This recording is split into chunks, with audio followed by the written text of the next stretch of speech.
Con candidatos como estos, ¿qué estaremos pagando? ¿Qué tal amigos? Bienvenidos a un nuevo video del Disidente, donde llegamos al fondo del asunto. Comenzamos Ruta 2026, una serie donde analizaremos los candidatos presidenciales confirmados que participarán en las elecciones del 2026 en el Perú y las posibilidades que tendrían de llegar a una segunda vuelta y eventualmente ganar la elección. Y en este primer video analizaremos la candidatura de Alberto Fujimori, el expresidente que quiere volver al poder contra viento y marea. Todavía faltan 2 años para el cambio de gobierno, pero Dina Boluarte, la presidenta del 5% de aprobación, es tan insignificante y causa tanto rechazo que la mayoría de peruanos queremos que se vaya de una vez. Y de paso, pensar si a estas alturas tendremos una luz al final del túnel. Pero con la posibilidad de que participen al menos 30 partidos en las próximas elecciones y el hecho que medio mundo quiere ponerse la banda presidencial, me hace mirar el futuro con algo de desconfianza. Aún así, sea como sea, en algún momento nos tocará volver a votar, y lo mejor es hacerlo informado. Sin más preámbulo, comencemos con este primer video. El 22 de junio, el periodista Paolo Benza reveló en su cuenta de Twitter que Ipsos elaboró una encuesta privada para empresarios, donde mostraba cuáles eran los candidatos preferidos por los peruanos hasta ese momento. Esta es una de las encuestas más recientes y la que me parece más completa, porque incluye 2 escenarios, uno donde postula Keiko Fujimori y el otro en que participa su padre, Alberto. Como Keiko acaba de anunciar que el chino va a ser el candidato del fujimorismo, a pesar que por ahora no es posible, en esta serie vamos a guiarnos por la segunda encuesta, desde el candidato más popular hasta el que tiene menos chances. Y bien, en primer lugar, si mañana fueran las elecciones, los señores voto en blanco y no precisa pasarían a la segunda vuelta. Entre ambas opciones suman el 38% de los votos y la verdad es que esto no sorprende para nada. Mucha gente no cree en ningún líder político y a lo mejor puede sonar un cliché decir que en el Perú no hay verdaderos partidos, que todos roban y ya ni siquiera hacen obra. En fin. Pero creo que ahora hemos tocado fondo. El gobierno se gasta millones de soles para que Dina vaya a la China a hablar del menú que pide en el Chifa, mientras en el Perú no hay nadie gobernando gracias a la vergonzosa ley de la presidencia remota. Los congresistas aprueban leyes que perdonan a criminales de lesa humanidad. El BCR dice que la inflación baja, pero cualquiera que vaya a un mercado o hasta un tambo se da cuenta que la comida sube y todo lo fabrican más pequeño. La gente dejó de protestar por miedo a que la policía abra fuego como hace un año y puedo seguir todo el día. A lo que voy es que el peruano ha perdido la fe en la democracia. De hecho, el 9 de julio, el Instituto de Estudios Peruanos publicó otra encuesta que indicaba cómo el 87% no apoya el sistema democrático. Y por si fuera poco, un 57% estaba de acuerdo con que los militares den un golpe de estado para sacarnos de este caos. Es algo muy triste porque muestra cómo la gente está cansada y frustrada de esta clase política de improvisados y oportunistas. Y lo peligroso es que muchos buscarán la solución en personajes que prometan destruir ese sistema con tal de volver a tiempos mejores. Esto nos lleva a hablar del primer candidato de la encuesta que aparece con un 14%, Alberto Fujimori.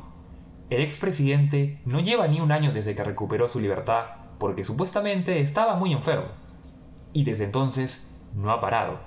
Creó su canal de YouTube, su TikTok, se atrevió a declarar que él había decidido que Dina se quede en el palacio hasta 2026 y ahora tiene la frescura de volverse a lanzar a la presidencia. Bueno, ¿qué podemos decir de Fujimori? Para ser breves, no vamos a negar que cuando gobernó el Perú en los años 90, tomó buenas decisiones como liberalizar la economía peruana, así como apoyar a las rondas campesinas en la lucha contra los grupos terroristas Sendero Luminoso y el MRTA. Sí, el chino es el presidente de la recuperación económica, pero también el que apoyó la creación del Grupo Colina y sus métodos sucios que se cobraron vidas inocentes, el que saqueó el país junto a su cómplice Vladimiro Montesinos, mientras coimeaba a empresarios, militares, jueces y hasta personajes de la farándula para apoyar un régimen corrupto. Durante 10 años, Fujimori lideró una dictadura donde todo el mundo tenía su precio y que si no fuese por los Vladivideos, sabe Dios cuánto tiempo más habría durado en el poder.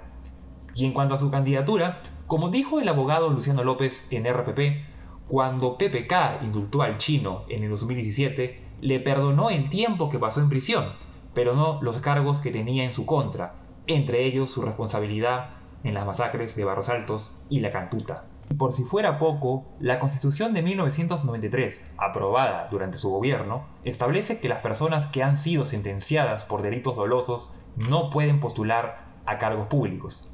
Tampoco olvidemos que Fujimori no ha pagado ni un sol de los 57 millones que debe en reparación civil, que renunció a la nacionalidad peruana para postular al Senado de Japón y que sobre todo nunca ha reconocido sus errores ni sus delitos. Estas son razones de sobra por las que yo no votaría por Fujimori, porque ya sabemos qué clase de político es. Alguien que no respeta la democracia ni las normas, que representa la criollada que aplauden muchos peruanos y que después tanto critican. Ahora hagamos un punto aparte. Supongamos que el chino no haya cometido ningún delito. En serio, ¿alguien cree en su sano juicio que un señor que cumplirá 88 años en el 2026 tiene la capacidad de ser presidente y gobernar 5 años? Por favor, Fujimori es 4 años mayor que Biden. Y si bien se le ve más lúcido que al presidente de Estados Unidos, lo más lógico es que un país en crisis como Perú sea gobernado por un líder más joven. Alguien que tenga la energía para trabajar en la creación de reformas políticas y que viaje por todo el país en búsqueda del apoyo de la ciudadanía. Y finalmente, creo que votar por Fujimori sería avalar, comerse toda esta farsa que crearon Keiko y compañía para que salga en libertad.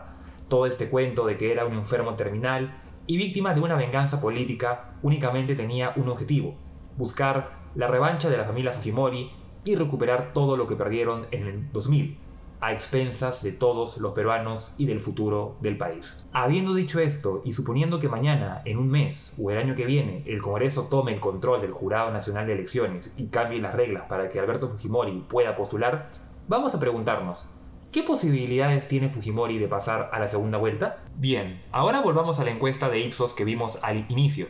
Aparentemente, Fujimori tiene la mesa servida para disputar la segunda vuelta con Martín Vizcarra, otro expresidente peruano que tampoco puede postular, en este caso porque el Congreso lo inhabilitó por 10 años. Fujimori sacaría un 14,7%, lo que recuerda bastante al 13,4% que Keiko obtuvo en la primera vuelta del 2021 y que le permitió pasar a la ronda final contra Pedro Castillo. Esto nos demuestra que el Fujimorismo, a diferencia de otros partidos, tiene un núcleo de votantes muy leal, que no lo abandonan, ya sea porque comparten las ideas conservadoras de Fuerza Popular o sienten cierta nostalgia por el gobierno de Alberto. De hecho, hay regiones como Piura que desde el 2011 han apoyado a Fuerza Popular en todas las elecciones presidenciales. Mi teoría es que muchos de esos votantes recuerdan las obras públicas que Fujimori promovió durante su gobierno tras el fenómeno del Niño del 97, que destruyó buena parte de la costa norte. Por eso, sin importar los cuestionamientos o el paso del tiempo, lo siguen apoyando.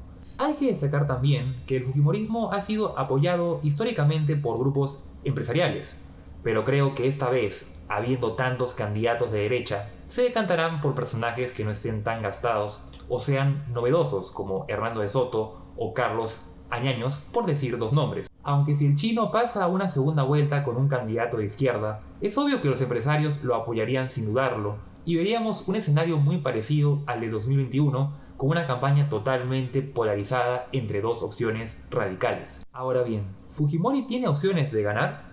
Sí y no. Por un lado, no tiene el apoyo suficiente para evitar una segunda vuelta, y a pesar que es un candidato que promete mano dura, lo que muchos peruanos frustrados reclaman, él ya no representa ninguna novedad. Creo que la gente que busca soluciones radicales apostará por rostros nuevos y no por un Fujimori de 88 años con una imagen muy desgastada. De hecho, otra encuesta de Ipsos realizada para América Televisión señala que el 73% de peruanos considera que el chino no tiene derecho a postular a la presidencia.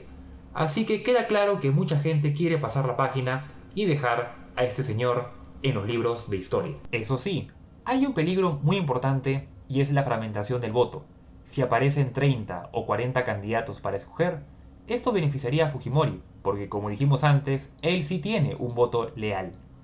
Yo creo que ese 14% no se irá a ningún sitio, y con una elección tan fragmentada, esto le bastaría para pasar a la segunda vuelta, y en dicho escenario, habría que rogar que su rival no sea un candidato tan radical o impopular como él, porque allí cualquier cosa puede pasarle al país y ninguna positiva. Bueno amigos, este fue el primer video del canal y de Ruta 2026, una serie de videocolumnas donde opino sobre los candidatos presidenciales y analizo sus posibilidades de llegar a la segunda vuelta y de ganar la elección. Si les gustó el video, no olviden lo más importante, dejen su like, suscríbanse, activen la campanita y compartan a sus amigos y familiares para que crezcamos como comunidad. También aviso que si llegamos a 10 likes publicaré una nueva videocolumna opinando sobre el segundo candidato de la encuesta, el expresidente Martín Vizcarra, otro personaje amado y odiado a partes iguales y con mucho por analizar. Esto fue El Disidente, donde llegamos al fondo del asunto.